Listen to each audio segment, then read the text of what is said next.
All right, so let's continue on our Cold War discussions. We'll get to Cuba. Now, there's a lot to say about Cuba. There are a couple major instances where Cuba is involved with us as far as Cold War conflicts. Fortunately, no shots are fired, no blood is shed. The first thing we need to start with, one thing that we need to ask ourselves, because the 60s is when Cuba is seen as a threat. Fidel Castro, of course, leads a revolution. We'll get a little bit more to that in a minute. But why did the Kennedys hate Castro so much? Because really this is what initiates the America versus Cuba part of this situation, at least with regard to Bay of Pigs. Now, there are personal issues. Kennedy had called for patience during the Cuban Revolution. Castro was not a communist initially. He was dedicated to democracy and private property, but he became increasingly radical to foster strength within. He was very pragmatic in this sense. And Kennedy felt that Castro had kind of double-crossed him because he felt that Castro was going to promote democracy. He was going to promote the ideals of capitalism in Cuba after the revolution. When Castro did not, when Castro embraced communism, that is when Kennedy felt, again, as if he had been double-crossed. Now, the two increasingly would personalize this issue. Castro even called JFK the new Hitler after the Bay of Pigs. Insert your eye roll here. Now, the obvious, though, is that this is a communist regime that's close to the U.S., and the fact that Castro overthrew a quote-unquote friendly dictator. Now, again, the United States is not always about, at this time, we're not always about promoting democracy or capitalism. We're about containing communism. And that's what we see in Cuba. There is an attempt, again, to overthrow or to get rid of this communist regime. But really, that's what it boils down to. I mean, there is some personal animosity. There is some distaste, disdain, distrust. But it really comes down to Cold War mentalities. We've got a communist regime, which is right off the coast of Florida. That can't happen. So one thing that starts this all is the Bay of Pigs, which is also called Operation Mongoose. Now, when this occurs, it's important to remember what else is going on in the world at this time. What's going on in Berlin, for example? The Soviets are very much staking their territory in East Berlin, in East Germany. That's occurring around the same time as what we're seeing here. So that only intensifies the issue. Now, John Kennedy and Robert Kennedy and their advisors all believed that Castro could not be trusted as a neighbor. Robert Kennedy's quote, "Mostly because nobody really has the answer to Castro. Not many are really prepared to send American troops in there at the present time, but maybe that is the answer. Only time will tell." So Robert Kennedy, a little bit hawkish on this. Senator Mike Mansfield would declare, "If we yield to the temptation to give vent to our anger at our own failure, we will ironically strengthen Castro's position." Now, this is significant. Think about it. A lot of these countries, when we have gone in or we have tried to overtake or at least try to initiate a takeover from somebody else, the people get upset, they get defensive, and it really only congeals that support for a leader that we might not like. Now, part two of this, remember the long telegram. Remember what Kennan warned against. Mansfield recommended gradual disengagement from anti-Castro revolutionary groups. Again, the goal here, according to Kennan, let's not sink to the level of the Soviets. Now, we had focused on an alliance for progress. We focused on an isolation of Cuba. Neither of these would work. So what did we decide? Well, the big question, revolution from the inside or revolution from the outside? Now, the CIA wanted revolution from the outside so that it could control what happened. Ultimately, they wanted an armed invasion of Cuba. Now, whereas many in the administration wanted change from the inside so that Cuba could be so that there would be a stronger anti-Castro base in Cuba that could be formed and establish a true insurgency. According to Ed Lansdale, the people themselves overthrow the Castro regime rather than the U.S. engineered efforts from outside Cuba. Now, again, this is significant. If a revolution is manufactured, oftentimes it does not stick. If it's the people who rise up and make the change, then it has a better chance of sticking. Now, there's a lot of internal division over this issue. CIA folks did not like Bobby Kennedy. William King Harvey supposedly, quote, hated Bobby Kennedy's guts with a purple passion. Lansdale and the administration did not trust the CIA, on the other hand, and they fully would battle. The two would go to battle often in the public. Lansdale and the administration wanted anti-Castro radical Manuel Rey to lead this revolution from the inside. Again, helping Cubans to help themselves was the original concept. But the CIA did not trust Rey. The agency played it like a dirty dozen game, some growing antsy when they could not become more aggressive. They would even pay some of their operatives $50 for an ear of a Cuban. That's humane. That's civilized. So the CIA actively tried assassination for years. The Eisenhower administration on through the Johnson administration. There's no proof that any president actually knew of these aims, even though, and even the CIA director after Kennedy became president was not fully aware of some of these efforts. Now, there were many. We tried to poison his cigars. We put poison pills in his cold cream. We hired a mob hitman. We actually hired a model who was having an affair with Castro to put the poison pills in his cold cream. We put poison in his scuba diving suits. As one failed assassin would say, let history take its course. We tried to do something. He is kind of the Rasputin of Cuba, or Rasputin really of the Western Hemisphere, and we weren't able to do anything. So we started with sabotage from within, tried to develop groups to overthrow Castro, and these sabotage efforts often failed, and Bobby Kennedy would become impatient, and in 1961, CIA trained Cuban exiles would land at the Bay of Pigs, hoping to ignite a popular uprising that would oust Castro from power. This failed. Cuban troops moved in.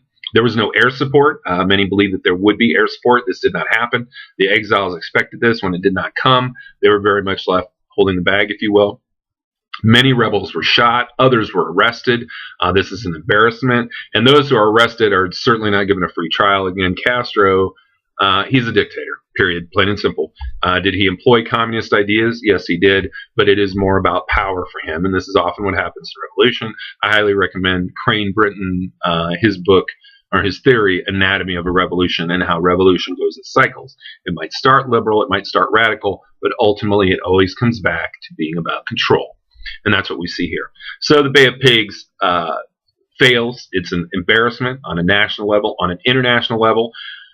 But getting back to the old C word, credibility, it was important for the credibility of the president to show that he was going to do something. The Bay of Pigs was not, well, we'll get back to this. But again, it's important for him to show credibility that he is not going to just simply back down in the face of communism. Now, part 2 of the Cuban issue, we have the Cuban Missile Crisis. This is documented well in 13 Days, which is written by Robert Kennedy. It is an excellent source. I had actually read that for my leadership program, and it is very detailed, very thorough, and a pretty balanced account. But really, if you want an excellent account of the Cuban Missile Crisis, 13 Days by Bobby Kennedy. Now, why did this happen? Why would Castro want Soviet missiles in Cuba? That might seem like a silly question. But it's important to recognize Castro did not want Soviet missiles in Cuba. He did not ask the Soviet Union for these, and he even argued against it. Khrushchev would later say, when Castro and I talked about the problem, we argued and argued. Our argument was very heated, but in the end, Fidel agreed with me. Castro's take on this, we felt that we could not get out of it. Now, Nikita Khrushchev did not want to, quote-unquote, lose Cuba. We've talked about in the Cold War how Truman lost China. Well, he didn't lose China. China had a civil war and the communists won. But it was seen, again, from a credibility angle that Truman had lost China. Now, Nikita Khrushchev, on his side of the pond, did not want to lose Cuba from the Soviet satellites. So he sent missiles to essentially stake his claim. And Castro even would later claim that this was done, quote, solely in Russian interests and not in Cuban interests. So it's important again to notice, and I've mentioned this a few times, Castro did not want the missiles there. And this is significant. Now, he was never our buddy, but this is significant that he did not even want to deal with this. Dean Rusk wanted a limited strike without prior warning. So you do have some serious hawks in the government. Again, it's the height of the Cold War. We've got the Berlin issue going on, and we have people wanting to show credibility, want to show that they are strong in the face of communism. So you have folks like Dean Rusk who literally want a strike, want to start an armed conflict. Now, cooler heads would prevail. Fortunately, they called for diplomacy and a blockade, and for direct communication with Nikita Khrushchev. Now, what really went on? Did we stand our ground, or did we make concessions? How did this end? Started with a naval quarantine until an agreement was made. Now, we promised not to invade Cuba, and significantly, we promised to withdraw our missiles from Turkey. So this was not just us standing strong, shoving it in the face of Khrushchev. We made a compromise, and it was a significant compromise, but it was a good compromise. Because again, if they have missiles right off the coast of Florida, and if we have missiles in Turkey, it's kind of similar. So again, we make this agreement, and that kind of ends things. So Khrushchev would retreat after this, and we found some peace. Now, some historical takes on this. Arthur Schlesinger, who was actually part of the Kennedy administration, and he was an excellent historian, wrote extensively on Kennedy and his administration. Not always balanced, really, but he argued that Khrushchev pulled out because of his hopeless military situation. That the only real option was if the U.S. invaded. That if the U.S. invaded was nuclear war, and he realized this was a no-win situation. Plus, he was stretched thin throughout the rest of the world. Geography played a role. Nikita admitted, quote, "For us to unleash a war against the United States from Cuba, Cuba was 11,000 kilometers from the Soviet Union. Our sea and air communications were so precarious that an attack against the U.S. was unthinkable." Now, imagine also the public reaction if they fought and lost. The Soviet Union would have lost all credibility, and the U.S. would have appeared the victor. Again, in the height of the Cold War, that is not a good thing. It's nice, though. It's refreshing to read Khrushchev's thoughts on this after the fact. He recognized his weakness, and again, he was quite pragmatic. He knew that he could not just strike from Cuba. He could not strike the U.S. from Cuba. But regardless, according to Schlesinger, Robert Kennedy was the indispensable partner who was able to stave off the hawks who wanted to invade Cuba and or start war with the Soviet Union over Cuba. Was Kennedy a hero for this? Was this his greatest achievement? There are differing views. Contemporaries thought that Kennedy was the unflinching leader who stared fearlessly into the eyes of Nikita and refused to back down until they blinked. There's some credence to this. R.J. Walton and other revisionists, similar to Thomas Patterson, quote, "Kennedy was irresponsible and reckless to a supreme degree. He was driven by machismo quality in his character," end quote. And he worried more about his own personal prestige. He argued that Kennedy manufactured a public crisis, that he wanted a showdown just to humiliate Castro. Again, this goes back to some of the personal animosity we see between both Kennedys and Castro. Now, Schlesinger, again, a historian of Kennedy, would offer a middle road of sorts. He did not eschew diplomacy for military. Kennedy did not eschew it completely, but instead he arranged a military setting that would make diplomacy effective, similar to Theodore Roosevelt's walk softly and carry a big stick. Now, was this a victory? Many have argued no. Dean Acheson, Richard Nixon, Patrick Moynihan each thought this was a chance to really put the screws to Nikita Khrushchev and the Soviet Union, and we failed to do so. Nixon is a hardcore Cold Warrior. He felt we could have done more. Again, it's similar when we think back to Korea and MacArthur, who wanted to push into China. Cooler heads prevailed. Now, maybe we could have gone in and done damage to China, but maybe it would have gotten really ugly. And it's the same thing here. So some, again, argue that this was not a victory. Now, some do say yes. And one of the people who say yes, Nikita Khrushchev. He stated, quote, "I believe Kennedy was a man who understood the situation correctly and who genuinely did not want war. Kennedy was someone we could trust. He showed great flexibility and we avoided disaster. He did not become reckless." So this is a pretty amazing thing to have a Soviet leader praise an American leader, especially during the Cold War, because we were not friends. And there was, again, the issue of credibility. You do not want to make a public stance that makes it look like you are capitulating to your enemy. And that's not necessarily what Khrushchev did here. He just gave credit to a pragmatic Kennedy. Now, also significant, Castro thought this was a victory. At the time, he was furious, but he later told George McGovern, the 1972 Democratic candidate for president, quote, "I realize in retrospect that he reached the proper settlement with Kennedy. If my position had prevailed, there might have been a terrible war. I was wrong." Wow, imagine a leader admitting he or she was wrong. And again, this all goes back to Kennan. We have to stand strong. We cannot alter our way of life. We must remain positive. We cannot bend down or become at that level of the Soviets.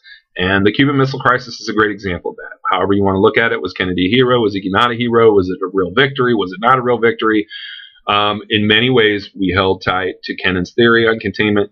And that's pretty significant because this is, again, one of the more positive episodes. Now, we'll come back to one that is a little bit more negative, and that is Vietnam.